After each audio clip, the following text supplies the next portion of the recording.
criançada tá de férias, os pais ficam aí desesperados, o que fazer, né? O pai precisa trabalhar e não tem onde levar a criança. Uma boa pedida é você também levar o seu filho para dar uma passeada lá no Jardim Botânico aqui de Bauru, que é um lugar muito bacana, um lugar muito bonito. E para falar um pouco sobre o Jardim Botânico, não só sobre a questão, porque o lazer talvez a parte que todo mundo mais vê, mas existe outros trabalhos muito importantes realizados pelo Jardim Botânico. Nós estamos aqui com o engenheiro agrônomo, o Luiz Carlos de Almeida Neto, que é aí o diretor do Jardim Botânico. Luiz, bom dia. Explica pra gente, fala um pouquinho também sobre a história do Jardim Botânico aqui na cidade de Bauru. Bom dia a todos. Bom, a história do Jardim Botânico de Bauru é uma história que se inicia no século passado, né, no início do século passado, com uma questão muito interessante. Bauru foi um município que se desenvolveu rapidamente depois do entroncamento ferroviário e naquela época, devido a esse desenvolvimento, a água começou a se tornar um problema para o desenvolvimento da cidade, né? Então, o manancial que naquela época fornecia água para Bauru começou a ficar com problemas de qualidade dessa água e do volume também oferecido para o crescimento então do município. E naquela ocasião eles enxergaram na fazenda Vargem Limpa, onde passava um córrego que se dá o nome da fazenda, o córrego Vargem Limpa, uma água de qualidade, porque ela estava protegida, né, por um remanescente bem grande de vegetação, e eles enxergaram ali essa possibilidade. Então o município adquire parte dessa fazenda Vargem Limpa e instala onde hoje existe um resquício do que era antigamente o Country Club de Bauru, né, instala ali só a captação de água e o município passa a fazer essa captação por lá até a década de 40, onde o Rio Batalha assume essa função e até hoje tem essa função importante de estar abastecendo aproximadamente 40% do município, né, da cidade de Bauru. A partir desse momento, depois quando passa para o Rio Batalha, as pessoas deixam essa área de lado, né, o município deixa essa área de lado. E no final da década de 70 começam os primeiros rumores da criação de um parque nessa área, que isso acaba acontecendo na década de 80, né, com um parque municipal. Depois homenagearam uma cidade irmã no Japão, ficou denominado Parque Tenri Cidade Irmã, né? E em 94, na década de 90, acharam melhor, pelos trabalhos que se iniciavam de educação, tendo uma coleção de orquídeas, né? Na época um colega, o biólogo Marcelo Pinheiro, que foi o primeiro diretor do parque, do Jardim Botânico, na verdade, ele sugere que aquela área seja transformada num Jardim Botânico, e acaba acontecendo em 4 de março de 94. Luiz, bom dia, um prazer tê-lo aqui na Top FM. E qual a importância do Jardim Botânico, além da visitação, trabalho de pesquisa? Qual a importância do Jardim Botânico nesse sentido e se há algum tipo de intercâmbio com os outros jardins botânicos do estado de São Paulo e do Brasil de modo geral? Olha, o Jardim Botânico, os jardins botânicos no mundo, eles têm uma função extremamente importante, né? Eu costumo falar de uma maneira simples para todos que possam entender, da mesma forma que os zoológicos no mundo têm uma função de conservação e educação, os jardins botânicos têm a mesma função, só que conservando plantas, né? Então, na verdade, os jardins botânicos no mundo inteiro são verdadeiros bancos genéticos da flora mundial, né? E o Jardim Botânico de Bauru não foge disso, né?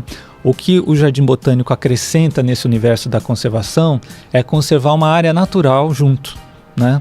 Porque para conservar não necessariamente você precisa ter uma área natural, você pode ter uma conservação fora do ambiente natural, né? Feito em viveiros apropriados, e você faz esse resgate na natureza de plantas ou faz um intercâmbio com outros jardins botânicos para você poder montar a sua coleção.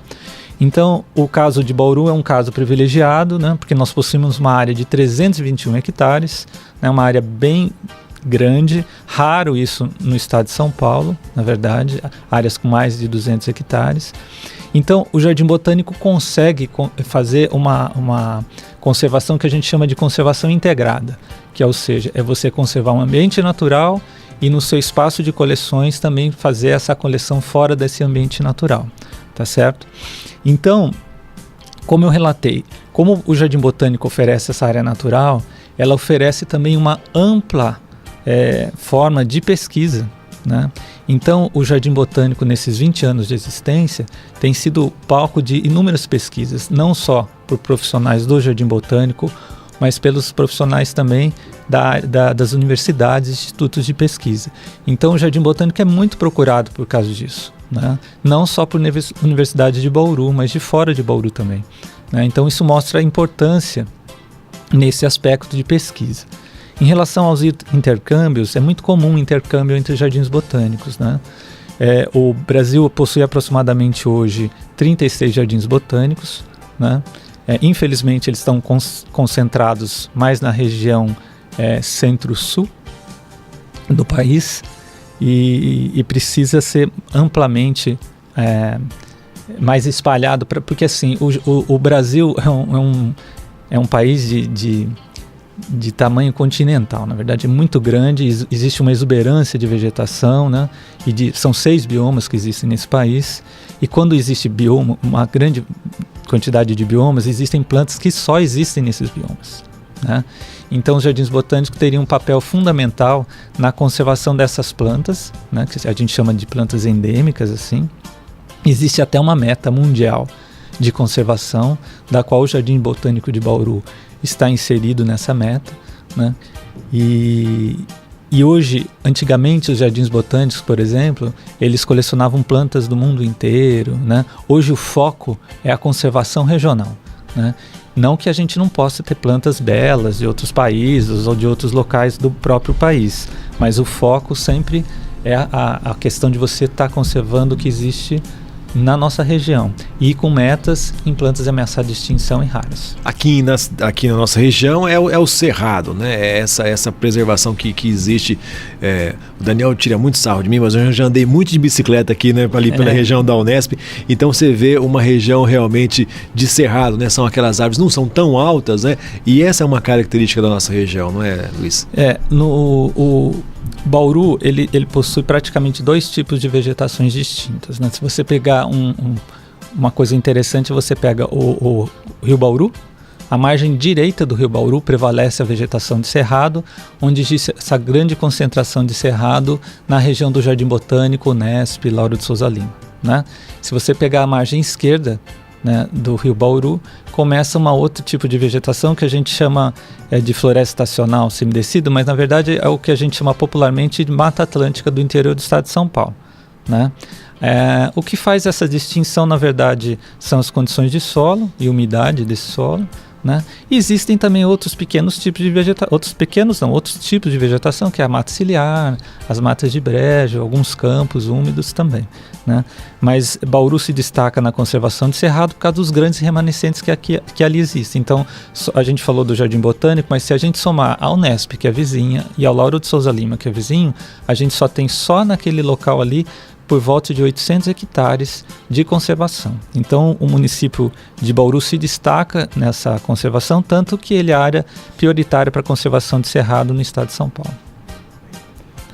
Bom, e aí, aproveitando, né, a população tem de inúmeros motivos para visitar o Jardim Botânico, né? O que o visitante encontra nesse espaço, Luiz? Então, nos últimos anos a gente tem feito alguns investimentos na área de visitação pública, né, pensando não só na parte de visitação, mas na parte de conservação. Mas aliar tudo isso, né? Como que a pessoa pode, no Jardim Botânico, aproveitar um local de lazer e também poder aprender alguma coisa com o espaço. Então, hoje o Jardim Botânico tem uma ampla área verde, né? Parte dessa área verde, não na sua totalidade, um espaço próximo à administração, pode ser feito piquenique, né? Temos a coleção de samambaias, de orquídeas e de bromélias, um jardim sensorial medicinal e um lago com coleção de plantas aquáticas. E nessa outra área verde que eu mencionei, existe uma coleção de árvores e palmeiras, né? E que é uma outra vertente que a gente está investindo agora nesse momento, é nessa ampliação desse espaço para colecionar essas plantas ameaçadas de extinção que eu mencionei anteriormente, né? Então a gente está focado nesse trabalho, então a gente selecionou quais seriam essas plantas que nós iríamos estar colecionando e agora a gente está focando em encontrar matrizes dessas plantas nos remanescentes existentes, colher essa semente, produzir e está colocando no Jardim Botânico essas plantas. Não só para conservação, mas para educação também. Porque existe um tripé, na verdade. Para você conseguir a conservação, não basta você colecionar ou conservar. Você tem que fazer educação e você tem que fazer pesquisa também. E Luiz, até em relação à questão dos visitantes do Jardim Botânico, recentemente o Jardim Botânico recebeu uma boa classificação do site TripAdvisor, que é um site especializado em viagens. E o interessante é que as próprias pessoas que visitam o local é que dão as notas. Qual que é a importância dessa avaliação para vocês? Bom, isso é um reconhecimento de um trabalho longo, né? É um trabalho que a gente vem desenvolvendo junto com os colegas do Jardim Botânico há muitos anos, né? E você consegue um resultado desse graças ao envolvimento de todos um corpo de funcionários, né, que nós temos e resulta nisso. E como você mencionou, o bacana do TripAdvisor é que é uma manifestação espontânea, né? Ninguém vai com uma pesquisa, não que as pesquisas que você faz não tenham importância, mas uma manifestação importante, espontânea, mostra uma realidade muito interessante e reflete o que as pessoas estão achando, né? E pode também te mostrar alguma coisa que você precisa melhorar, né? Então a gente ficou muito feliz esse ano, porque é o terceiro ano consecutivo que a gente leva essa classificação e mostra que a gente está no caminho certo, que a comunidade, a população e mesmo as cidades do entorno estão reconhecendo esse trabalho do Jardim Botânico nessa área de lazer, assim, vamos dizer assim, para visitação pública. E vocês têm uma quantidade de pessoas que fazem a visitação do Jardim Botânico, em média, por mês, por dia, enfim? Na verdade, a gente faz esse levantamento diário há muitos anos. Na verdade, há muitos anos mesmo, né? A gente recebe em torno de 65 mil pessoas por ano, né?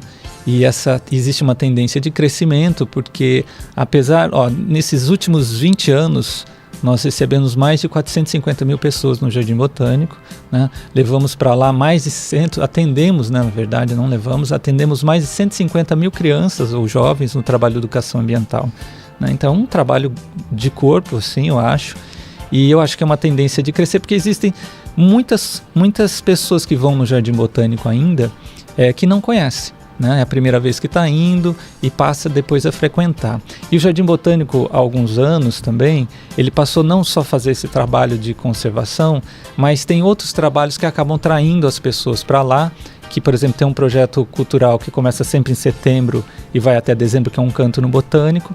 Então a gente oferece esse tipo de serviço para a população, um serviço gratuito, né? Que as pessoas podem aos domingos ouvir música no Jardim Botânico, isso acaba atraindo o público do Jardim Botânico para conhecer o Jardim Botânico também, e esse público acaba aumentando, né? Porque essas pessoas acabam retornando para o Jardim Botânico para outros motivos de passeio, apresentar um amigo familiar, alguma coisa assim. E Luiz, você comentou muito bem essa questão de estar recebendo crianças e jovens. Vocês têm um projeto lá de educação que é muito dinâmico, né? Como que você avalia esse projeto, né, para a preservação ambiental? Olha, todo o trabalho de educação, né, ele tem um foco, que é o foco da sensibilização das pessoas para a importância da conservação. No caso de Bauru, né, na conservação desse remanescente que nós possuímos e do trabalho que o Jardim Botânico desenvolve na área de conservação. É muito comum as pessoas não saberem o que é um jardim botânico. As pessoas confundem muito os jardins botânicos com parques urbanos. Então, o Jardim Botânico não é um parque urbano, né? Ele tem a função de ser aberto ao público e deixar como área de lazer para que a gente possa atrair essas pessoas, né? E as pessoas sentirem importante esse espaço para a conservação. Recentemente, o ano passado, nós inauguramos um centro de visitação onde a gente conseguiu naquele espaço colocar todo o universo de trabalho do Jardim Botânico, de forma que as pessoas possam começar a cada vez mais compreender o que é um Jardim Botânico e a sua importância, né? Por exemplo, o Jardim Botânico, as pessoas começam a ir lá, não pode levar cachorro no ambiente natural, né? Não pode andar de bicicleta nas trilhas, porque isso exerce uma pressão sobre a trilha, e lá é uma área de conservação. Então o objetivo, né, do Jardim Botânico tem que ser entendido para ser conservado. E esse trabalho de educação, ele é primordial, na verdade, porque a gente poderia fazer a conservação sem ser aberto ao público, por exemplo. Mas não, os jardins botânicos no mundo inteiro são abertos para poder sensibilizar as pessoas, né? Então o trabalho de educação ambiental do jardim é muito importante E esse trabalho das crianças, essa aproximação com esses cursos de férias é por causa disso. Então, você cria uma relação com a criança, desde criança, na verdade. A hora que ela se tornar um adulto, ela já tem essa relação com o Jardim Botânico e já vai entender a importância daquele espaço, né? Então, não é à toa. Né? Não existe só para a gente poder dar uma oportunidade para os pais terem um local. Não, é uma mensagem educativa através das brincadeiras lúdicas que a gente faz. É um contato que as crianças passam a ter com o Jardim Botânico e passam assim no futuro a respeitar o trabalho. E Luiz, a gente está chegando já quase no final da entrevista, até aproveitando esse gancho que você deu a respeito das crianças. Agora, mês de julho, mês das férias, o Jardim Botânico tem uma programação especial. Fala um pouco para o pessoal que está em casa sobre a programação especial do Jardim Botânico de férias. O que o pessoal que está em casa vai encontrar nesse mês de julho no Jardim Botânico? Então, existem duas coisas específicas. Então, assim, esse mês de férias, o público no Jardim Botânico aumenta bastante, principalmente as famílias. Né? Então eles enxergam naquele espaço uma oportunidade de estar levando as crianças e essas crianças poderem estar num espaço amplo, né? Um ambiente natural, gostoso para passear e ter um contato direto com a natureza e ter um trabalho de educação, que é o trabalho das férias no Jardim Botânico. Esse trabalho a gente divulga, os pais fazem as inscrições dos filhos. Esse ano a gente ficou assustado porque a procura acabou em horas, na verdade, né? Num dia praticamente. Isso mostra que o trabalho está sendo bem feito e que os pais estão reconhecendo esse trabalho. Então a gente fica muito feliz com esse resultado. E assim, mas uma coisa importante lá no Jardim Botânico, e é uma mensagem que eu passo para os pais, é o seguinte: quando for no Jardim Botânico, eles precisam ficar bem atentos, né? Porque é uma área bem ampla, né? Então, por exemplo, no Jardim Botânico as crianças não podem acessar a trilha sem acompanhamento de um maior, né? É um ambiente natural, precisa tomar cuidado para não cair, né? Não se machucar, né? Precisa de raízes de árvores, essas coisas. E assim, uma mensagem que eu peço é assim: nós estamos tendo um problema muito grande no Jardim Botânico com saguis, né? As pessoas passaram a humanizar essa relação com os animais, né? Um cachorro principalmente, né? E estão levando isso para animais selvagens, né? Animais que não deveriam ser tratados dessa forma. Então o que aconteceu? Esses saguis acabaram perdendo o medo das pessoas e as pessoas estão fazendo piquenique ou estão caminhando, eles se aproximam. Mas como é um bicho muito bonito, as pessoas querem pegar na mão, a criança acha que é um bichinho de pelúcia, né? E quer ter contato. Então a gente pede para os pais não deixarem as crianças terem esse contato, porque se acabar arranhando ou mordendo, tem que tomar outras providências em relação à vacinação, alguma coisa. E a forma das pessoas quererem também alimentar o sagui, interferir na dieta natural deles, acaba atrapalhando e prejudicando a saúde do próprio animal, né? Isso a gente está montando uma campanha agora no jardim, né? Vai fazer um trabalho para poder explicar esses problemas. A gente colocou já no passado algumas placas que não deram resultado algum, né? Então eu peço para os pais ficarem atentos a isso. Pode tirar foto, achar lindo, maravilhoso, mas nunca deixar ter esse contato com os saguis.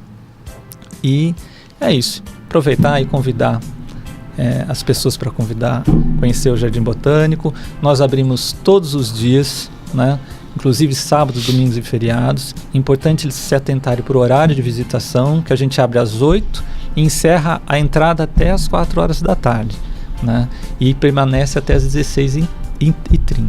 Então, para o pessoal poder se planejar, para poder estar indo lá e conhecer o nosso botânico. Tá certo, Luiz. E aliás, não tem sido só procurado, tem pessoal indo fazendo foto de casamento, esses ensaios fotográficos de mulheres grávidas, esse trash dress, acho que é isso, né? Aqueles ensaios antes de casar e tudo mais. Isso. Tem sido, até pela beleza do local, né? Tem sido muito procurado por isso também. Isso. O jardim passou a ser tão procurado para essa finalidade que nós tivemos que criar uma regra específica, né? Porque estava ficando meio desorganizado as coisas e acabaram acontecendo algumas coisas que não eram muito legais e nós criamos uma regra específica para isso, né? As pessoas podem acessar o nosso site, lá está a parte de regulamento. Então hoje a gente cadastra o profissional ou não, né? A pessoa que vai procurar o Jardim Botânico para tirar fotografias de uma pessoa, que a intenção não seja visitar o Jardim Botânico, seja ir lá para fotografar, tem que se cadastrar, que pode ser feito na hora, uma maneira bem simples, mas tem que estar agendando esse ensaio fotográfico, né? Tanto para ensaio fotográfico ou para filmagens, né? Então isso permitiu que a gente organizasse esse tipo de procura e hoje a gente está colhendo bons frutos em relação a isso já.